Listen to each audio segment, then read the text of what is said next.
Right now, at my ex-boyfriend's wedding, I slipped 10 million won, about $7,000, into the congratulatory envelope. A few old classmates sitting next to me chuckle.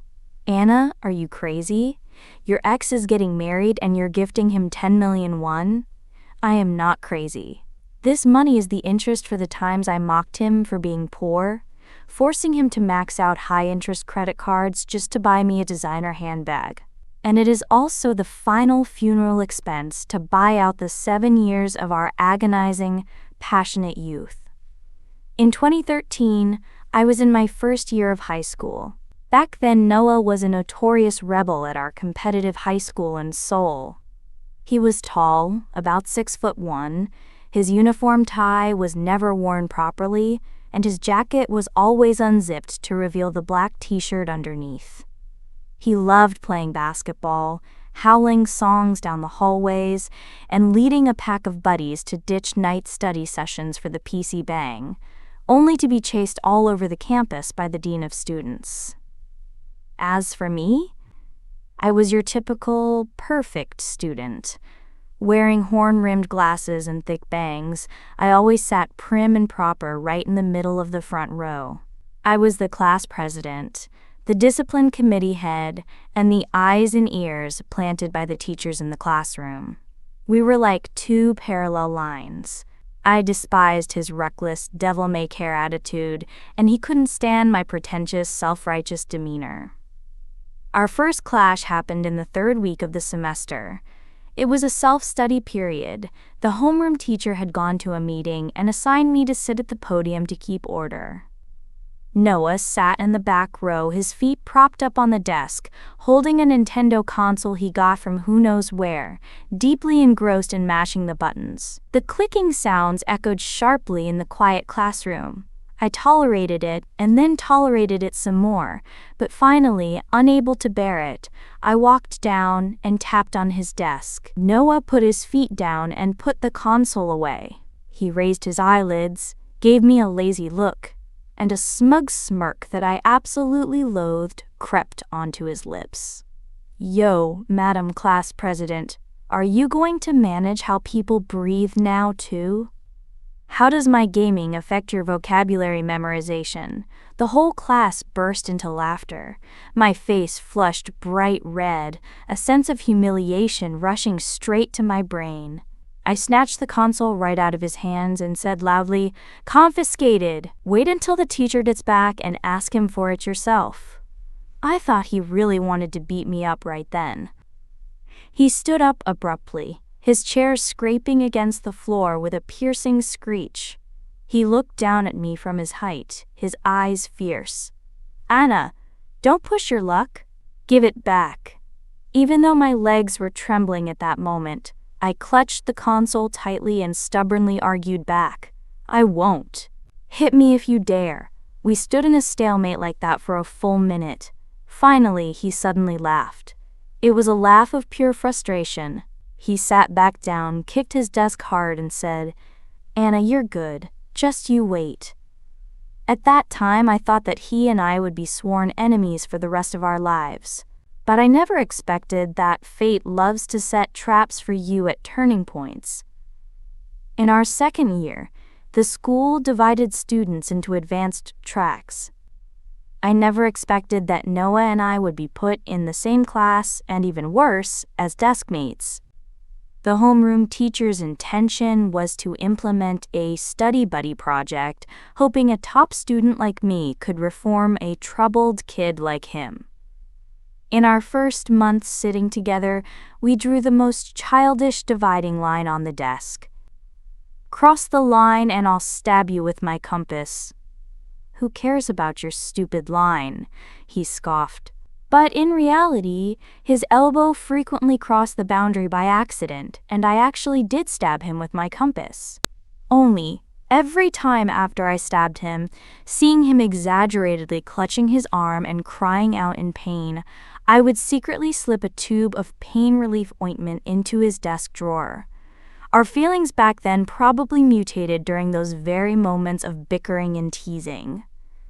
What truly changed my perspective of him was an incident. I lived in a single-parent household with my mother. My mother was an extremely competitive woman, with incredibly strict demands on me. If I didn't rank first in the class, I would inevitably be scolded or even punished upon returning home. That day was when the midterm results were announced. I didn't do well, ranking third in the whole grade. To others, this was an excellent achievement, but to me, it was a disaster. After school, I didn't dare go home. I hid alone behind the bleachers at the sports field to cry. The sky slowly darkened, and all the students had left for their evening cram schools. Suddenly, a school jacket carrying a faint scent of tobacco and laundry detergent was draped over my head. I jumped in shock, pulled the jacket down, and saw Noah. He was holding 2 cans of Coke, standing there looking a bit awkward. He didn't look at me, just stared at the basketball hoop in the distance and said, "What are you crying for? You ranked third and you're crying like this. If I ranked dead last, shouldn't I just go jump off a bridge?" I sniffled and scolded him through my sobs. "Mind your own business. Get lost." He didn't get lost. Instead, he plopped down right next to me, pulled the tab on a can with one hand, and with a PSSH, the carbonation bubbled up. He handed me a can. "Drink it. Carbonated drinks kill brain cells, but they kill tears too. You'll stop crying after you drink it." I was amused by his twisted logic, took a huge gulp, and ended up coughing violently from choking. He feigned disgust while patting my back, saying, "Anna, you really don't need to live so exhaustingly. Look at me. I might not be good at studying, but I play a mean game of basketball. I have a lot of bros. Life isn't just about exams." We sat on the field for a long time that night.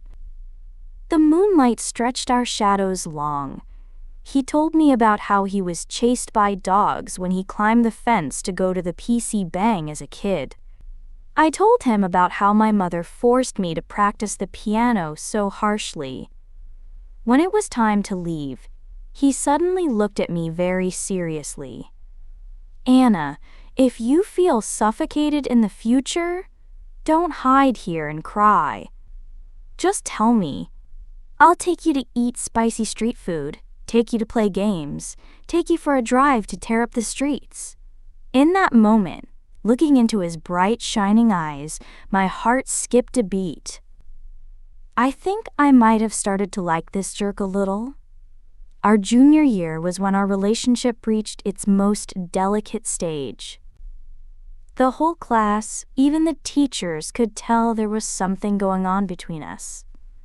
I started writing his homework for him, mimicking his handwriting flawlessly. He started getting hot water for me. In the freezing Seoul winter, my thermos was always filled with piping hot ginger tea. Because of me, he stopped pulling all-nighters playing video games and started biting the bullet to solve math problems that looked like hieroglyphics to him. Because of him, I started watching the NBA, learning who Kobe was, who LeBron was. Even, to vote for him in a local poll, I used my mother's phone to send so many premium SMS votes that her phone line was suspended. I remember one evening during night study hall, the power went out. The classroom was pitch black, and students were screaming and shouting. In the chaos, a large, warm, and rough hand suddenly grabbed mine. My entire body stiffened, but before I could struggle, a hard object was pressed into my hand. It was a milk candy. He leaned close to my ear in the dark, his breath brushing against my neck, his deep voice whispering, "Don't be afraid. I'm here. Eat the candy and the darkness will go away." In that moment, my face burned so hot I could have fried an egg on it. I didn't pull my hand back. We just held hands in the dark for a full 10 minutes. Until the power came back on, we let go as quickly as lightning, both of us bowing our heads to read, neither daring to look at the other. But his blushing red ears betrayed him, and my heart, which felt like it was about to jump out of my chest, betrayed me too. I thought then, is this what love is? Even though there was no confession, no promises, that unspoken mutual understanding was more moving than any words of love. In our final year of high school, we had to fight for our futures.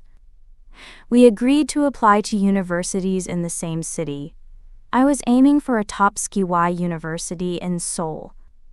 His grades were lower, but he swore that even if it killed him, he would get accepted somewhere in Seoul, even if it was just a community college. Anna, you wait. I will definitely stick with you. Don't even think about getting rid of me in this lifetime. He swore to me under the wishing tree before the Sunung exams. We worked really hard that year. I compiled 3 thick notebooks of corrected mistakes for him, highlighting every key point with a red marker. He only slept 4 hours a day, studying until he got nosebleeds from exhaustion. The day the college entrance exams ended, we walked out of the school gates. The sun was beautiful. He spotted me in the crowd at a glance, rushed over, scooped me up in a tight hug, and spun me around twice. Anna, I'm liberated. I feel like I actually did pretty well. We were surrounded by parents and students. I embarrassedly punched his back. Put me down. Are you a pig? He put me down but held onto my hand tightly, grinning like a fool. Even if I'm a pig, I'm your very own pig. That evening, our class had a farewell dinner, and everyone drank a lot. Borrowing liquid courage, in front of the whole class, he stood on a chair and shouted, Anna, I like you. I want to be your girlfriend. The whole class cheered wildly. Say yes! Say yes! Say yes! I blushed and gently nodded. That was probably the happiest moment of my life. We thought that as long as the exams were over, as long as the confession was made, the future would be a wide-open road. But we forgot that life is never a fairy tale. Regret is the norm. When the results came out, I got into a prestigious university in Seoul as I wished. Noah performed beyond expectations, but his scores still weren't enough for the top-tier universities. To keep his promise of staying near me, he enrolled in a third-tier private university just outside the city. The tuition was incredibly expensive. I heard that because of this tuition fee, he had a huge fight with his dad and even went to work doing heavy construction labor for the entire summer break. Seeing his deeply tanned skin, my heart ached and I shed tears. He just flashed a wide grin. What are you crying for? As long as I can be with you, manual labor is nothing. I'd be willing to move a mountain of gold. The 4 years of college were our sweetest, but also our hardest years.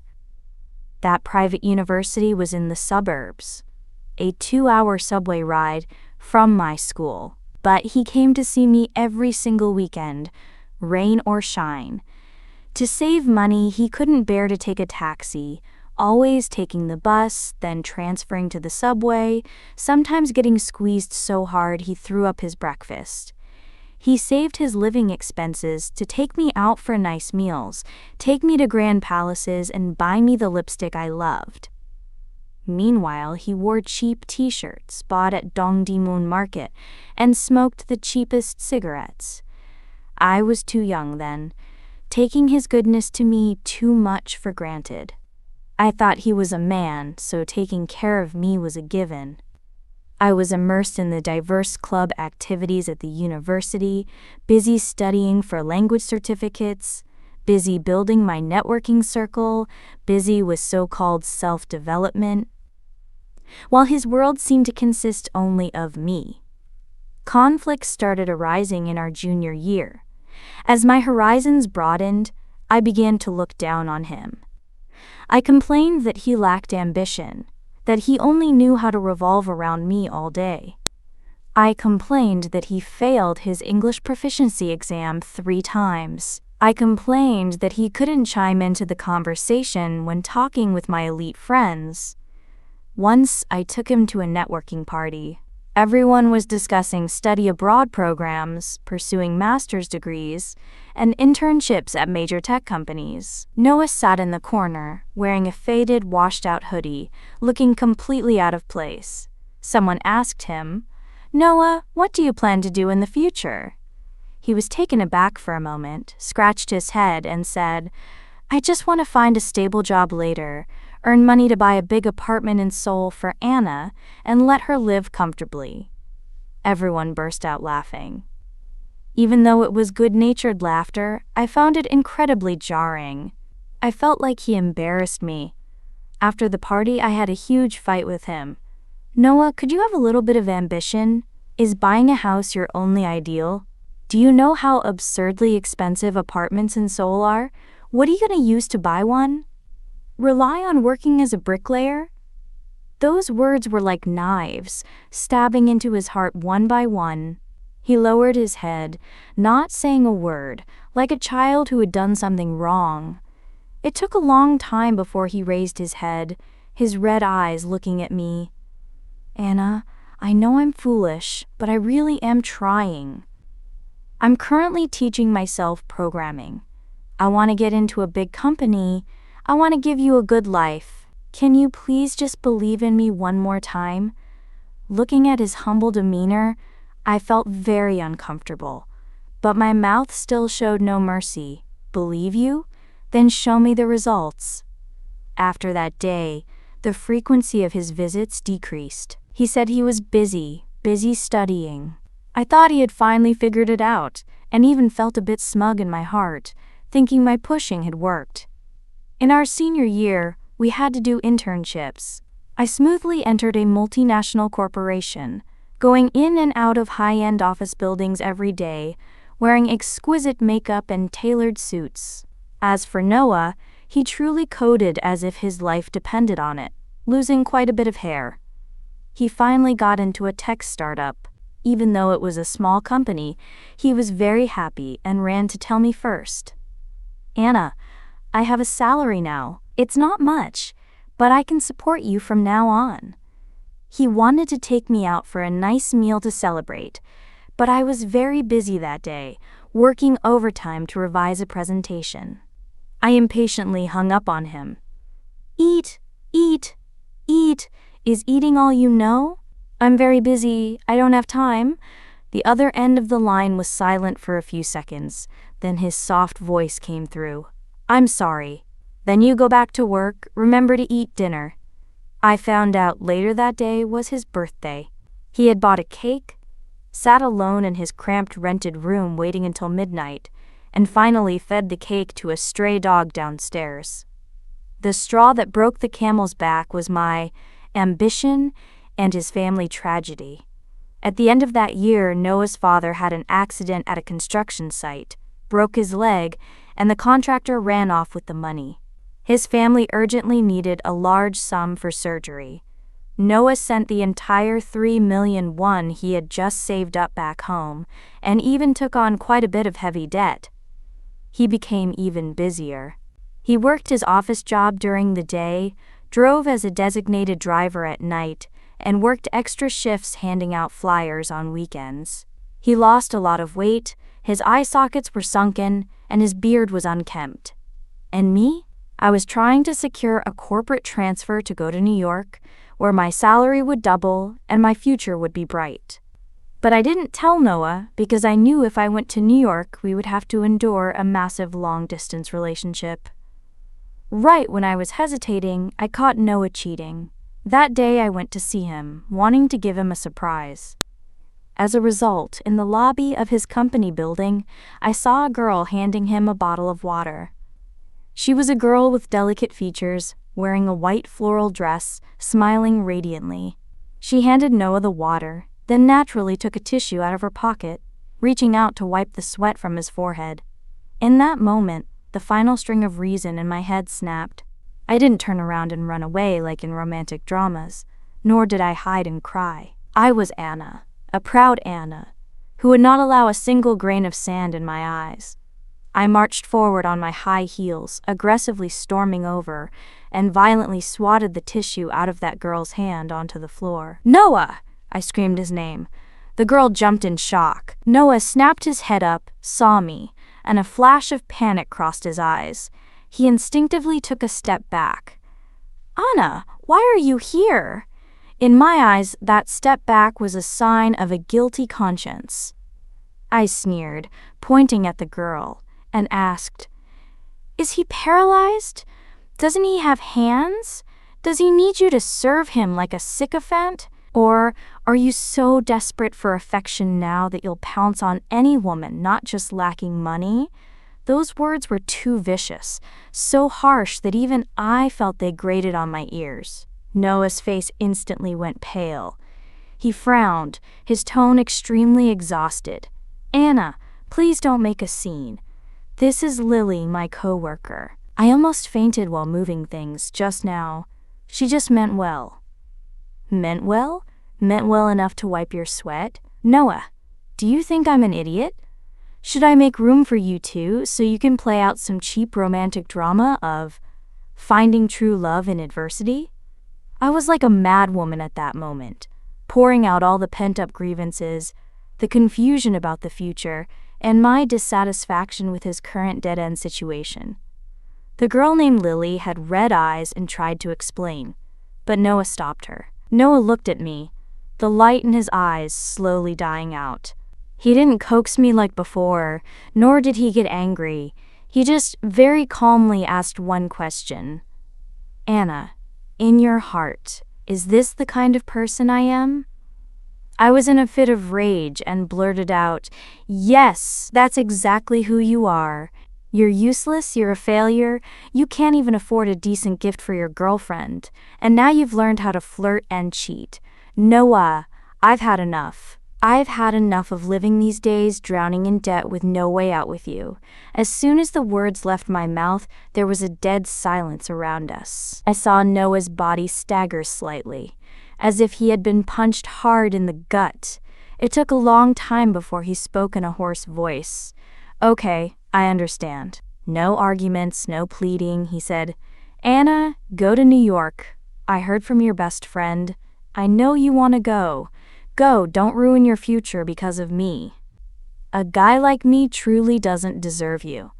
After he finished speaking, he turned and walked away.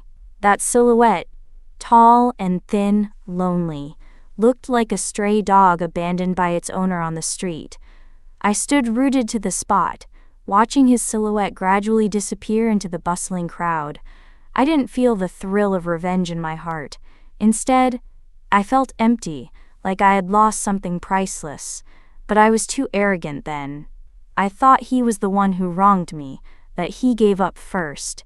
3 days later, I pulled my suitcase and flew to New York without ever looking back. I deleted his messenger, blocked his phone number. I thought, "Anna, you must climb the ladder. You must live a spectacular life to show him, to let him know that losing you was the biggest tragedy of his life." 2019 New York. It was the second year after our breakup. I was thriving, my career soaring.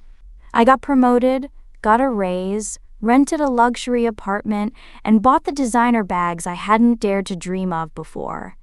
I lacked no shortage of elite gentlemen pursuing me. There were investment bankers, trust fund heirs, and handsome Ivy League alumni. They took me to dine at expensive restaurants, took me to rooftop bars to admire the dazzling skyline, and gifted me expensive necklaces. But strangely, every time I sat in those luxury restaurants, watching the gentleman opposite me elegantly cut his steak, the image of Noah taking me to eat at street food stalls always flashed through my mind. I remembered that winter when he kept a piping hot roasted sweet potato warm inside his coat, jogging over to hand it to me. "Anna, eat it quickly, it's still hot, it's delicious." I remembered the times I had cramps, and he awkwardly brewed hot brown sugar water for me, rubbed his hands together to warm them, and pressed them against my stomach. I remembered when he had a high fever, he still carried me on his back to the campus clinic, acting tough with his words. "I'm not tired. I could carry this little weight of yours for a lifetime." Those suitors were wonderful. They were polite. They knew their boundaries. But the way they looked at me was like appraising a valuable asset. Only Noah, when he looked at me, there was light in his eyes. And in that light, there was only me. I started suffering from insomnia. Every night, late at night, I couldn't help but scroll through old photo albums, looking at the pictures I had set to private. In the photos, an 18-year-old Noah, wearing a basketball jersey, smiled brightly, holding a basketball in one hand, the other arm draped over my shoulder. That was the brightest sunshine of my youth. I secretly created an anonymous account to stalk his social media. His page had stopped updating a long time ago. Until the winter of 2019, he posted a photo of a hospital corridor with snow falling outside the window. The caption had only a few words, "Finally made it through." I didn't know what happened, but I stared at those words for a long time, tears streaming down my face. I wanted to message him, to ask how he was doing, but I typed "Are you okay?" into the chat box countless times only to delete it word by word. What right did I have to ask? I was the one who pushed him away with my own hands. I was the one who stomped on him painfully when he was at his lowest .2021 hometown. I flew back to Korea for the holidays. The high school class representative organized a reunion. I originally didn't plan to go, but hearing that Noah wouldn't be there, I somehow ended up showing up. At the tables, everyone was talking about mortgages, cars, and children. Even though I wore the glamorous facade of a city executive, in this gathering, I felt incredibly out of place. When the drinks had gotten people a bit tipsy, Dave, the former sports team captain and Noah's best bro, sat down next to me. He was drunk, slurring his words, looking at me with a sneer. "Anna, you're living the good life now, a strong, independent woman in the big city." I smiled politely. "I'm doing all right, just making a living." Dave suddenly slammed his glass hard onto the table, pointing a bloodshot eye at my face. "Anna, you are truly too ruthless. Do you know what kind of hell Noah went through for you that year?" I was stunned. "What do you mean?" Dave wiped his face, his voice choking up. "That year his dad broke his leg, the building contractor ran off with the money, and there wasn't a penny of insurance. Family shouldered a massive debt. By day he worked an office job, by night he drove as a surrogate driver, and on weekends he hauled cargo at warehouses. His back was ruined from carrying cargo. That day in the lobby of your company, he had been working non-stop for 48 hours without a wink of sleep. His blood pressure dropped, and he almost fainted. That female coworker just happened to walk by and support him, giving him a bottle of water. And what was the result? You stormed up and hurled insults at him. Do you know what was in his jacket pocket that day?" My heart clenched, a bad premonition gripping me tightly. "What?" "A ring!" Dave yelled. He sold his most precious gaming account and even borrowed money from me just to buy a gold ring. He was going to propose to you that day. He said no matter how hard it got, he couldn't let you feel like you had no title. He said as long as you were willing to wait for him for 2 years, once he paid off his debt, he would fly with you to New York. I felt like a bomb had exploded in my head. My whole body trembled, and the chopsticks in my hand clattered to the floor. Where is that ring?" "Thrown away." After you left that day, he sat alone by the Han River all night. The next morning, he threw the ring into the freezing water. He said he didn't deserve you. He said Anna is the moon in the sky, and he is just the mud on the ground. How could mud ever be worthy of the moon? I don't know how I walked out of the restaurant. The freezing wind cut my face like a knife, but I didn't feel the pain. My mind kept replaying the image from years ago. He stood there, his face pale, listening to me hurl the most vicious insults at him, while his hand still tightly gripped the ring, holding an eternal vow he wanted to give me. It turned out I was not the one who was abandoned. I was the executioner. I had killed the boy who loved me with his life with my own hands. In recent years, I dated like crazy, wanting to find someone with Noah's shadow. But searching high and low, they were all counterfeits. This one was too calculating, that one was too slick, and one, though gentle, lacked the burning, youthful spirit Noah had. I finally understood a bitter truth. You shouldn't meet someone too wonderful in your youth, otherwise, the rest of your life will be filled with regrets. That autumn, I accidentally bumped into Noah at a shopping mall. It was the 5th year after our breakup. He had changed. He was a bit stockier, his hair cut neatly, wearing a well-tailored, sharp suit and holding hands with a girl. The girl wasn't tall, had a round face, and when she smiled, her eyes crinkled up, looking very sweet and well-behaved. They were standing in line at a bubble tea shop. The girl pouted playfully. "I want full sugar."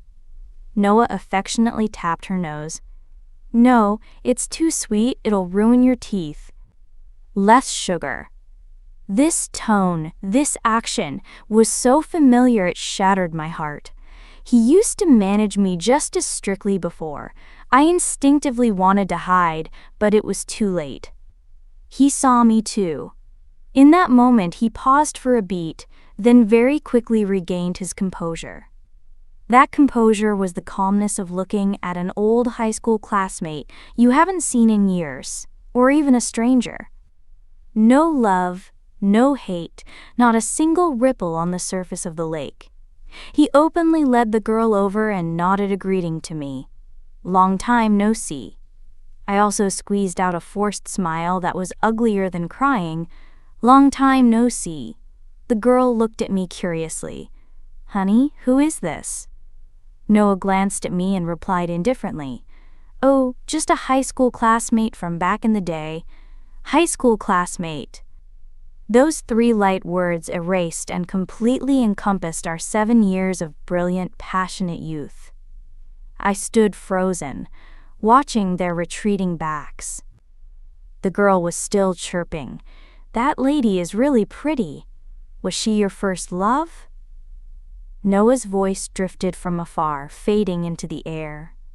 "Not my first love, forgot ages ago." "Let's hurry, the movie is about to start." At that moment, I stood in the middle of the crowded mall, tears welling up in my eyes. I finally had to admit a cruel truth. The teenage boy who only had eyes for me truly died in the summer of 2017. The Noah of today is someone else's husband, someone else's safe harbor, just not mine. Time returns to the present reality. The wedding ceremony is reaching the ring exchange. The bride is sobbing, holding the microphone, choking through her vows. "Noah, thank you. Thank you for tolerating my childishness. Thank you for staying awake all night to take care of me when I'm sick. Thank you for giving me a real home. I know I'm not perfect, but I will use the rest of my life to love you well." I sit in the audience listening to these words, every syllable feeling like needles piercing straight into my heart. Those wonderful privileges used to be mine alone. I was the one who taught him how to take care of others, how to be tolerant, how to love, only for him to take all of that and love someone else. I am like a diligent gardener. I went through the most barren, impoverished years with him, watering him, fertilizing him. I watched him grow from a crooked sapling into a towering tree. Then, when the branches are lush and the sweet fruits hang heavy, another girl walks by, sits in the shade beneath the tree, and picks the ripest fruits. Am I resigned to this? Not at all. But who can I blame? Blame my own arrogant, unappreciative ego from years ago? Blame Anna for blindly choosing bread over love? Noah is wiping the tears for his bride on the altar. How practiced and gentle that motion is. The way he looks at the bride, though lacking the fiery passion of youth, brings an unprecedented peace and steadiness. That is the harbor he always dreamed of. A warm wife, a happy family, a home filled with laughter. As for me, aside from money, I have nothing. When it is time for the wedding toasts, they walk over to our table. Noah holds a glass of wine and steps in front of me. The bride smiles brightly and says, "This is that high school classmate, right? I heard Noah mention you, saying you were a top student and are now a senior executive in the big city. That's truly admirable." I look at Noah, and he looks at me. This time, there is finally a slight ripple in his eyes. It is peace, and also a final farewell. He raises his glass, gently clinking it against mine, his deep voice speaking, "Anna, drink less, it's bad for your stomach." That is the only private sentence he says to me tonight. Exactly like 10 years ago, when I got dead drunk at a roadside stall, he snatched my beer bottle, frowned and said, "Anna, drink less. If you get a stomach ulcer later, I won't bother taking care of you." It's a pity that this time, he truly is no longer the one who takes care of me. I tilt my head back and down the red wine. The spicy liquid burns my throat, making me choke back tears. I smile and say to him, "Happy wedding, Noah. I wish you a lifetime of peace. I wish you a lifetime of peace, even though in that long, expansive life of yours, there will never be a trace of me again." Outside, a heavy downpour begins. The torrential rain is exactly like the day we broke up. I don't use an umbrella, walking alone in the cold wind. A vintage record store on the street is playing Adele's "Someone Like You." Never mind, I'll find someone like you. I wish nothing but the best for you. The lyrics ring out bitterly, singing of belated truths, of people who, once lost in life, can never be found again. I squat by the edge of the street, finally unable to hold it in anymore, weeping uncontrollably. I am crying for the youth I ruthlessly threw away. I am crying for the boy who will forever never return. If there were a time machine, I would want to go back to that afternoon in 2013. When the schoolboy in the baggy uniform, wearing a devil-may-care smile, put his feet on the desk, I definitely would not confiscate his game console. I would smile brightly and say to him, "Hey, that game looks interesting. Can you teach me how to play?" Or return to the lobby of that building in 2017. When he looked at me with eyes full of despair, I would rush over and hug him tightly, telling him, "It's okay, Noah. If we don't have money, we can earn it together. If we have debt, we can pay it off together. As long as you are here, I'm not going anywhere. Unfortunately, there is no if in life. Regret is the truth of growing up. The person who got drunk with you in your youth is destined not to be the one who takes you home. If by your side there is also a boy willing to set aside his ego for you, willing to weather every storm for you, please, you must hold on to his hand tightly. Do not be like me, winning the whole world but losing him forever."